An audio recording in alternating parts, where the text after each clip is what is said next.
Have you ever wondered if the person who broke the Bank of England and made billions betting against currencies could also hold the key to fixing our broken global economic system? Today, we're diving deep into one of the most fascinating books ever written by a financial legend turned philosopher, George Soros, and his groundbreaking work, Open Society: Reforming Global Capitalism. This isn't just another dry economics textbook. This is a revolutionary blueprint for transforming how our entire world operates. George Soros isn't your typical billionaire investor. While most wealthy financiers focus solely on making money, Soros has spent decades thinking about the deeper philosophical and social implications of capitalism. By the year 2000, when he published this remarkable book, he'd already established himself as one of the most successful hedge fund managers in history. But more importantly, he had become deeply concerned about the direction global capitalism was heading. Open Society: Reforming Global Capitalism represents Soros at his most ambitious and intellectually honest. Written at the dawn of the new millennium, this book captures a unique moment in history when the triumph of capitalism seemed complete, yet its flaws were becoming increasingly apparent. Soros brings together his decades of experience as a master of financial markets with his background in philosophy, particularly his study under Karl Popper at the London School of Economics. What makes this book extraordinary is that it comes from someone who has profited enormously from the very system he's critiquing. Soros made his fortune by understanding and exploiting the weaknesses of global financial markets. Yet here he argues passionately for fundamental reforms to prevent these same weaknesses from causing widespread social and economic damage. The book emerges from Soros's growing realization that unfettered capitalism, while incredibly powerful at generating wealth, lacks the moral framework necessary to create a just and stable society.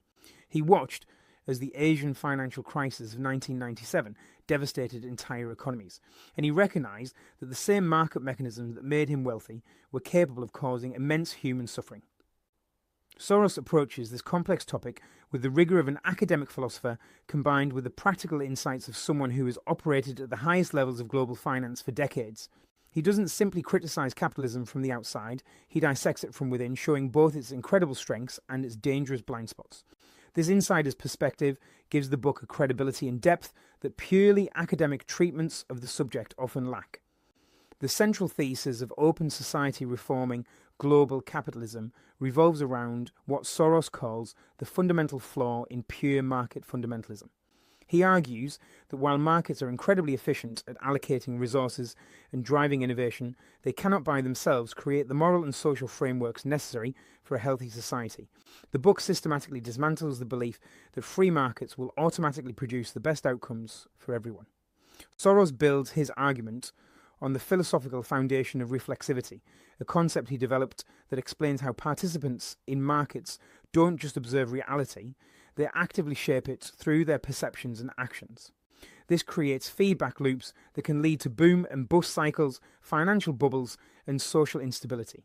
He demonstrates how this reflexivity makes pure market solutions inherently unstable and potentially destructive. The book presents a detailed analysis of how global capitalism evolved throughout the 20th century, showing how the pendulum swung from excessive government intervention to excessive market fundamentalism. Soros argues that both extremes are dangerous and that what's needed is a more nuanced approach that harnesses the power of markets while providing appropriate regulation and social safety nets. Throughout the work, Soros emphasizes that capitalism needs to be embedded within a broader social and moral context to function properly. He shows how the erosion of social values and institutions in favor of pure market logic has led to increased inequality, social fragmentation, and political instability. The book calls for a new synthesis that combines the efficiency of markets with the wisdom of democratic institutions and civil society. Market fundamentalism emerges as the book's primary target, with Soros systematically deconstructing the belief that free markets always produce optimal outcomes. He shows how this ideology became dominant in the 1980s and 1990s, influencing policy decisions around the world. Soros argues that this fundamentalist approach ignores the social and political context in which markets operate, leading to policies that prioritize economic efficiency over social stability and human welfare. The concept of reflexivity forms the philosophical backbone of Soros's critique, explaining how market participants' perceptions and actions create feedback loops that can destabilize entire systems. He illustrates this with numerous examples from his own trading career, showing how investor psychology can drive markets far from their fundamental values. This reflexivity means that markets are inherently unstable and require external stabilizing mechanisms to function properly over the long term. Soros dedicates significant attention to the role of international financial institutions like the International Monetary Fund and World Bank. He argues that these institutions have been captured by market fundamentalist thinking, leading them to impose harsh austerity measures on developing countries during financial crises. These policies, he contends, often make crises worse by destroying the social fabric of affected societies while failing to address underlying structural problems. The book explores the erosion of social solidarity in Western democracies, showing how the elevation of market values above all others has weakened the bonds that hold societies together. Soros demonstrates how this erosion manifests in increasing inequality, the declining social mobility, and the weakening of democratic institutions. He argues that healthy capitalism requires strong social institutions and shared values that cannot be provided by markets alone. Global governance emerges as a crucial theme, with Soros arguing that the globalization of markets has outpaced the development of appropriate regulatory frameworks. He shows how this regulatory gap creates opportunities for financial manipulation and speculation that can have devastating consequences for ordinary people. The book calls for new international institutions capable of regulating global capital flows while preserving the benefits of international trade and investment. Soros provides a detailed analysis of how different countries have managed the tension between market forces and social needs. He contrasts the American model of minimal government intervention with European approaches that maintain stronger social safety nets and more extensive regulation. Through these comparisons, he shows that there are multiple ways to organize capitalist societies and that the pure market approach is not the only viable option. The book concludes with Soros's vision for reforming global capitalism through the creation of what he calls an open society. This would involve strengthening international institutions, creating new mechanisms for regulating global finance, and rebuilding the social foundations that make democratic capitalism possible. He emphasizes that these reforms are not just morally necessary, but practically essential for preventing future financial crises and social upheaval. Markets are incredibly powerful tools for generating wealth and innovation, but they cannot create the moral and social frameworks necessary for a just society. This fundamental insight challenges the prevailing wisdom that free markets alone can solve most social and economic problems.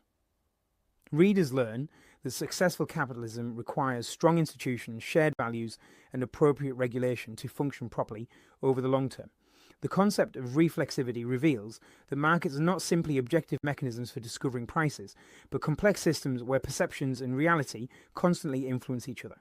Understanding this helps explain why markets are prone to booms, busts, and bubbles that can cause enormous economic damage.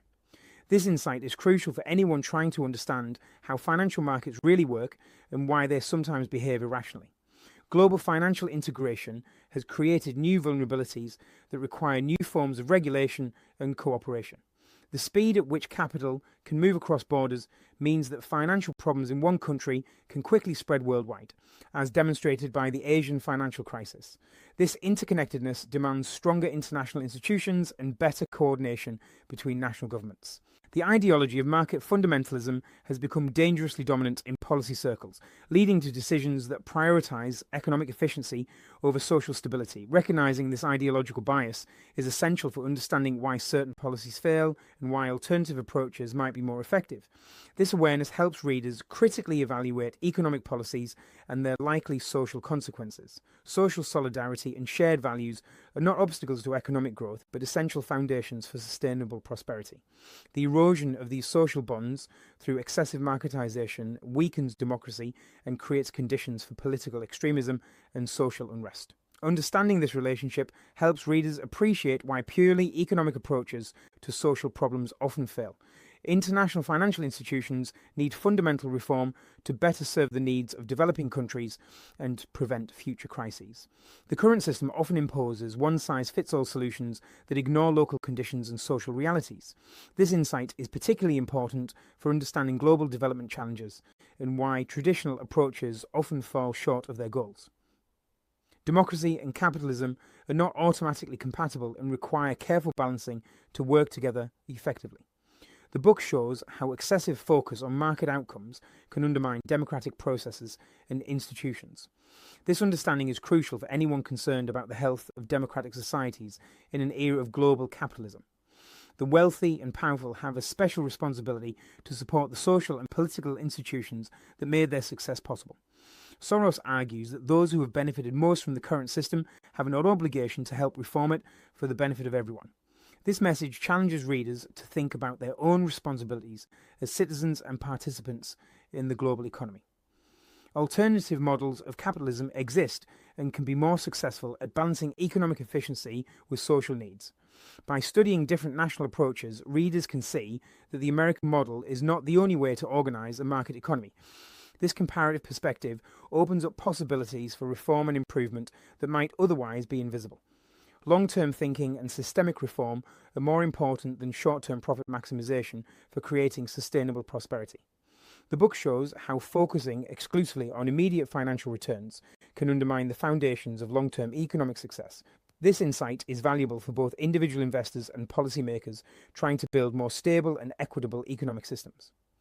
Open Society Reforming Global Capitalism stands as one of the most important books of the early 21st century, offering a unique perspective from someone who has both mastered and transcended the world of high finance. Soros provides a compelling diagnosis of the problems facing global capitalism while offering concrete proposals for reform that could help create a more stable and equitable world economy.